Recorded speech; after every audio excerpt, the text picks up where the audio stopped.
Hello everyone, आज हम पढ़ेंगे पार्ट्स ऑफ सेंटेंस। अभी तक हमने पढ़ा कि सेंटेंस क्या होते हैं और सेंटेंस के 2 टाइप्स भी पढ़े हैं, assertive sentence and interrogative sentence. Question कैसे पहचानेंगे और स्टेटमेंट को कैसे पहचानेंगे और कैसे उनको पंक्चुएट करेंगे। आज हम पढ़ेंगे पार्ट्स ऑफ सेंटेंस। सेंटेंस के कितने पार्ट्स होते हैं, how many parts are there in sentence. तो सेंटेंस में 2 पार्ट्स होते हैं, there are 2 parts of sentence. Like first one is subject and second predicate. Subject क्या होता है, तो फर्स्टली हम इसकी डेफिनेशन को डिस्कस करेंगे, पहले इसको समझ लेंगे, अंडरस्टैंड करेंगे इसको। Subject is a part of a sentence. Subject जो है वो सेंटेंस का ही एक पार्ट होता है। About which something is said, जिसके बारे में कोई बात कही जाती है, जिस शब्द के बारे में, जिस सेंटेंस के जिस पार्ट के बारे में हम कोई बात कहते हैं, वही पार्ट, वही वर्ड सब्जेक्ट होता है। ओके। Second predicate. अब प्रेडिकेट क्या होता है, तो predicate is a part of a sentence. Predicate भी सेंटेंस का ही एक पार्ट होता है। Which tells us about subject, जो हमें सब्जेक्ट के बारे में कुछ बताता है। लाइक इसको हम एग्जाम्पल से पहले समझेंगे। जैसे कि लिखेंगे डॉग्स वॉक। ओके, कुत्ते भौंकते हैं। अब भौंकता कौन है, अब हम कौन लगाएंगे, हु बार्क्स। क्वेश्चन पूछेंगे कि हु बार्क, तो हु बार्क में हमें आंसर क्या मिलेगा कि डॉग्स वॉक। कौन भौंकता है, कुत्ते भौंकते हैं। तो अभी मैंने आपको बताया था कि subject is a part of a sentence about which something is said, जिसके बारे में कुछ कहा जाता है। तो डॉग्स के बारे में कहा गया है, क्या कहा गया है कि वो भौंकते हैं। अब हम क्वेश्चन पूछेंगे कि हु बार्क, तो हमें आंसर मिलेगा डॉग्स बार्क। तो जो आंसर मिलेगा जिसके बारे में कहा गया है कि वो भौंकते हैं, तो वही वर्ड जो है वो क्या कहलाता है, सब्जेक्ट कहलाता है। यही वर्ड क्या हो जाएगा, सब्जेक्ट हो जाएगा। ओके। आफ्टर दैट प्रेडिकेट हम समझेंगे। प्रेडिकेट क्या होता है, अभी मैंने आपको डेफिनेशन बताई थी कि जो सब्जेक्ट के बारे में बताता है। अब सब्जेक्ट तो हमारा हो गया डॉग। अब ये जो सेकेंड वर्ड है बार्क, तो ये जो बार्क है ये डॉग के बारे में बता रहा है कि डॉग्स क्या करते हैं, भौंकते हैं। डॉग्स क्या करते हैं, भौंकते हैं। तो डॉग्स के बारे में इसने बताया कि डॉग्स जो हैं वो बार्क करते हैं। तो ये जो वाक बर्ड हो गया, ये वर्ड हमारा हो गया प्रेडिकेट। ठीक है, we will see some more examples. Okay, अब नेक्स्ट एग्जाम्पल हम देखेंगे। Yes, look at this sentence, words fly in the sky.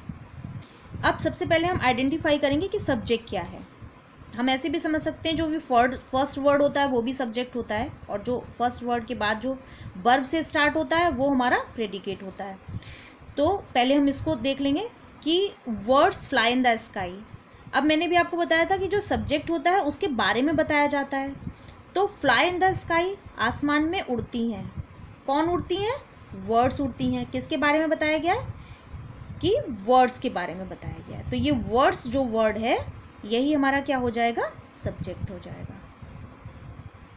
और वर्ड्स करती क्या है, अब जो प्रेडिकेट है वो हमारा बताता है सब्जेक्ट के बारे में। सब्जेक्ट के बारे में क्या बताया गया है कि वर्ड्स क्या करती हैं, तो वर्ड्स फ्लाई करती हैं कहाँ, स्काई में। तो फ्लाई इन द स्काई हमारा क्या हो गया, प्रेडिकेट हो गया। सिंपली इसको हम कैसे समझ सकते हैं कि जो भी सब्जेक्ट होगा पहले आप उसको आइडेंटिफाई कर लीजिए।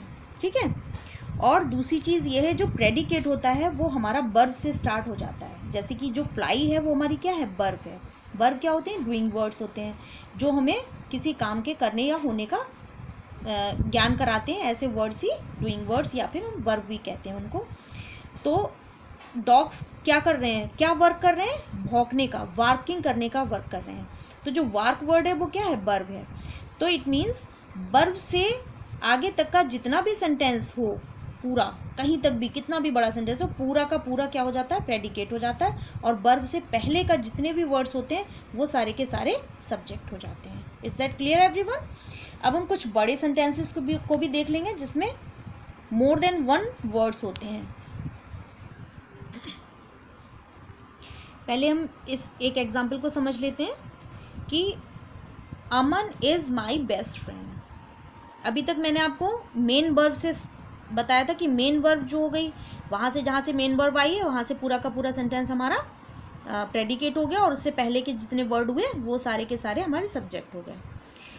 ठीक वैसे ही चाहे वो मेन वर्ब हो चाहे वो हेल्पिंग वर्ब हो, वर्ब होनी चाहिए।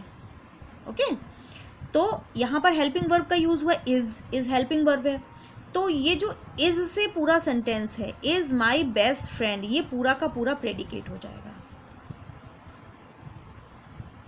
ओके, और ये जो फर्स्ट वर्ड है ये हमारा हो जाएगा सब्जेक्ट, क्योंकि अमन के बारे में बताया गया है और जिसके बारे में बताया जाता है वही हमारा सब्जेक्ट होता है, और सब्जेक्ट के बारे में जो बात कही जाती है वही पूरी की पूरी प्रेडिकेट होती है।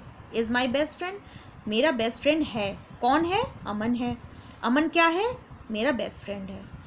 तो जब क्या लगाएंगे और जो आंसर मिलेगा वो प्रेडिकेट, कौन, प्रेडिकेट में कौन लगाने से जो आंसर मिलेगा वो सब्जेक्ट।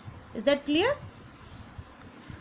नाउ हम अब एक ऐसा सेंटेंस देखेंगे जिसमें वर्ब से पहले बहुत सारे वर्ड्स दिए हैं। आप कंफ्यूज हो जाएंगे कि अब मैं कहाँ से, मतलब इसको कहाँ से आइडेंटिफाई करूँ कि कहाँ से क्या सब्जेक्ट है और क्या प्रेडिकेट है। बिल्कुल कंफ्यूज होने की ज़रूरत नहीं है।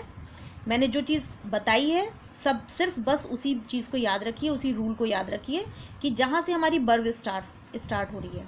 वर्ब कहाँ से स्टार्ट हो रही है? देखिए, सम, बॉयज़, इन, माई, क्लास। अभी तक कोई वर्ड आया नहीं आया। वर्ब कहाँ से स्टार्ट हो रही है? आर है वर्ब। ओके, तो आर जो वर्ब है वहीं से हम इसको बताएंगे कि ये हमारा पूरा पार्ट क्या है, प्रेडिकेट है, और उससे पहले का पूरा पार्ट क्या है, ये पूरा क्या है, ये सब्जेक्ट है। इससे कोई मतलब नहीं है कि कितने सारे वर्ड्स हो रहे हैं, बस आप यही ध्यान रखेंगे कि जहाँ से वर्ब आ रही है, वर्ब से लेकर पीछे तक का पूरा हिस्सा क्या है, पूरा पार्ट क्या है, प्रेडिकेट है, और वर्ब से पहले जितने भी वर्ड्स हों वो सारे के सारे सब्जेक्ट में काउंट होंगे। ओके, नाउ आई थिंक ये वीडियो आपको बहुत अच्छे से समझ में आया होगा। अगर कोई क्वेरी हो तो you can ask. Okay, now I will give you a worksheet related to this topic, so please इसको अंडरस्टैंड अच्छे से कीजिए, और इसको समझने के बाद जो भी मैं वर्कशीट दे रही हूँ उसको आप सॉल्व करिए, और एज सुन एज उसको जितना भी पॉसिबल हो आप उसको सबमिट कीजिए। Okay, till then take care of yourself and your family. Bye bye.